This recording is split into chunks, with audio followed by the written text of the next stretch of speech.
First off, congrats on the movie.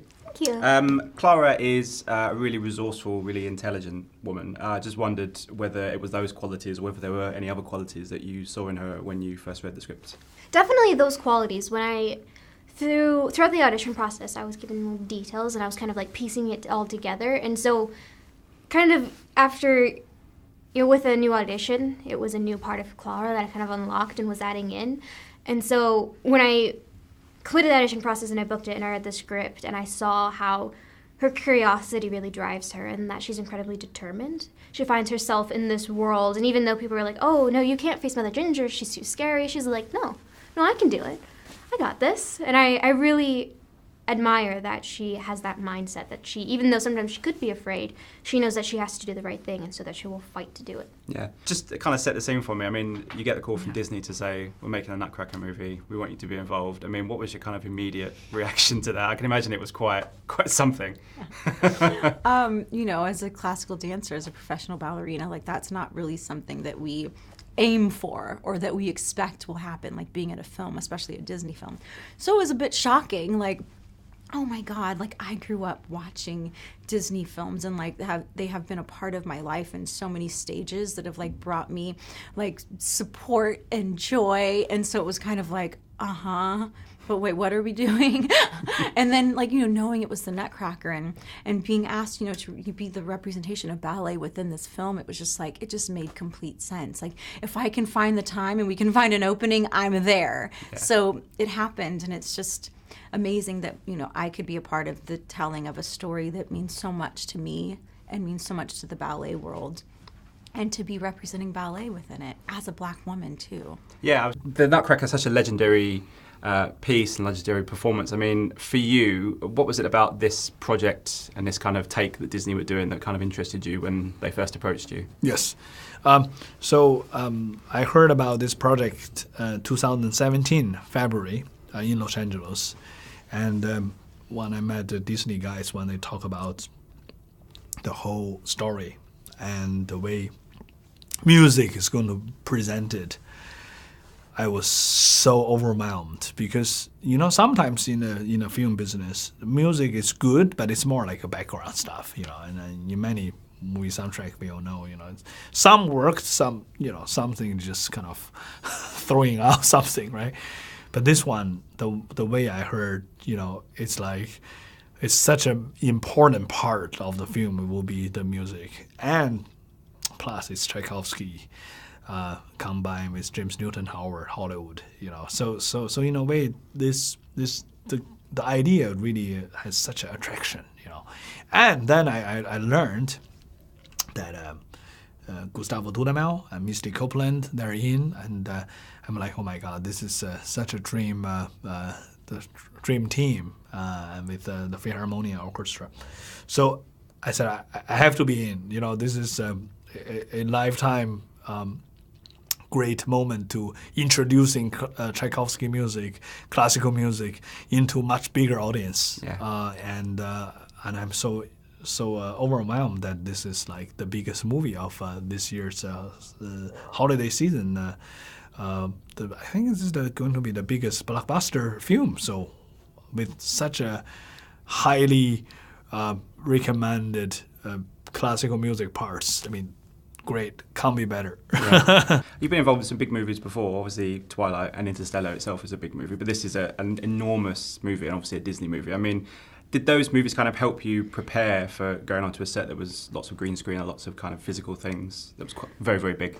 Well, with Nutcracker is incredibly practical, so a lot of what you see in the film, it really existed. And Interstellar, too. A lot of what was Interstellar was very, very practical, with dust storms. And I wasn't there, but the spaceships, they said that they projected space outside, so that's really cool. But any film that I've done, all the characters and the sets and the environments have all helped me because they've all been so different. And so they've kind of unlocked a new experience and a new lesson in each one. So everything that I've done, I would say, has helped me to be where I am now. For diversity, I mean, there's so much talk about it in the days, but now there seems to be a lot of movement and stuff like that. I mean, it must be great for not just you, but for, I can't remember the guy's name, Nutcracker and those other people and stuff as well. The cast is diverse, which I think is so important and so amazing for the next generations to come to be able to see that. It represents the world. It's what we look like. And then, to be a Black woman and to be a ballerina princess in this, it's giving people, this is what ballerinas look like. It's not about your skin color, and ballerinas have always been perceived as being white women with blonde hair, and that's going to be the norm now. It's like, oh, she's a ballerina, not a Black ballerina. Absolutely. How was it? I mean, how closely did you work with James Newton Howard? Obviously, he does the score, but Yes. I guess you kind of. How closely did you work We to bring it all work together? really close. I mean, since last March, we were on the call every month, and he showed me the music. I went to his studio many times in LA, like 3 times. And then we tried out some music. He showed me the film, and so we had this constant continuity of talking very, very carefully. And then he showed me some scores I played, and then we talk about how to make piano sounds like a piano concerto, like the Tchaikovsky Piano Concerto No. 1, that kind of. And James even thought maybe we can turn this piece to a concert performance piece. So therefore, we're not just thinking about only as a movie, this piece, but as a real piano concerto. Yeah, that type of idea. And then obviously in some of the other movies, you've worked with some big actors. This one, there's a plethora of talent, Keira Knightley up to Helen Mirren and Morgan Freeman, legends. I mean, I can imagine for a young actress such as yourself, you can learn so much off of these people, and it must kind of rub off on you in various different ways. Yeah, it was really exciting, and it was really wonderful to see, Morgan Freeman, Helen Mirren, Keira Knightley, these amazing, really, really talented actors who have done so many things, walk onto the set and be as excited and have that, that new day, that first new film, first day excitement, just as someone like me who, really hasn't done as much. The great thing, I mean, the movie is such a big kind of lavish production, and there's so much CGI and so much practicality, and in your sequence, fantastically filmed, and there's all these practical things going on amongst you. I mean, it must have been great to be surrounded by so much kind of artistry. Yes. And that, I think, is something that kind of comforted me, because that's what I'm used to. I'm used to being on a stage and surrounded by unbelievable sets, and that's how we create the environment within the theater and get into character. And so it was a bit surprising to step onto the Disney set and be like, oh, I feel like I'm at home. I'm surrounded by these amazing sets. And I think that more so than people might know, but most of the scenes that were created were actual sets that were built. It was like all of these little worlds that Disney created. So, I imagined that I was going to be in front of a green screen the whole time. And it just really, I think, especially as someone that's not an experienced actress in front of a camera, it really allowed me to feel like this is something I'm comfortable with and allows me to get into character more easily. Yeah. I mean, the Nutcracker's been around for 100 years, 100 plus years. Yes, 100 like plus. Years, I mean, what do you think about it that has this kind of lasting appeal that has so many people go to see it and has such an impact on people's lives? I mean, what do you think it is about Tchaikovsky and the piece that speaks to so many people? First of all, the music itself is so beautiful. Recently I listened to it again, just by curiosity.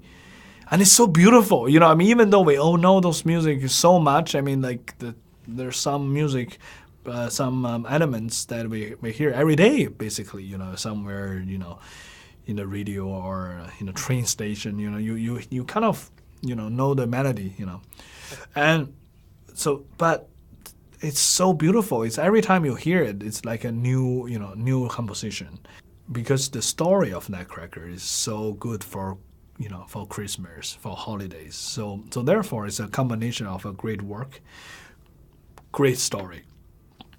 So that's always work. I miss the beautiful ballet, And for the movie, even though it's a kind of a different story, it's a Four Rings story. So it's not the Mouse King thing, But still, there are many similarity of the visually, you can. It's kind of you're familiar with the ballet a little bit, and also the story of this film is very encouraging. I think the little girl Clara, I mean the whole thing, she need to go through. It's with a 4 different world and different stage sets. In her life, it's really fascinating. You learn a lot of things from this film.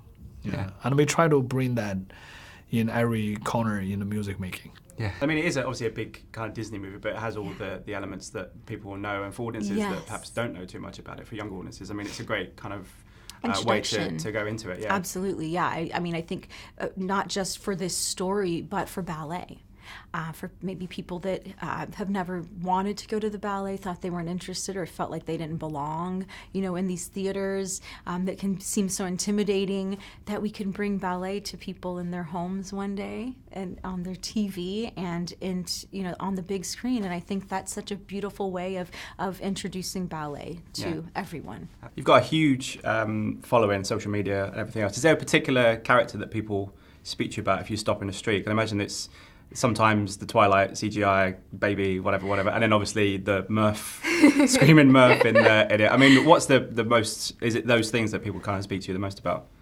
Some people recognize me from Twilight as Renesmee, and on all of the comment sections, there's always at least one person that just has Murph, and I think it's so funny. I've even had people. I've been walking in a parking lot, and I hear somebody scream Murph, and I have no idea where they are, but people just randomly yell Murph, and it's so funny. I really think it's funny. Yeah, very funny. Listen, thanks so much for your time. Absolute pleasure talking to you. Thank you so much. Cheers. You too. Ladies and gentlemen, you're watching Hey You Guys!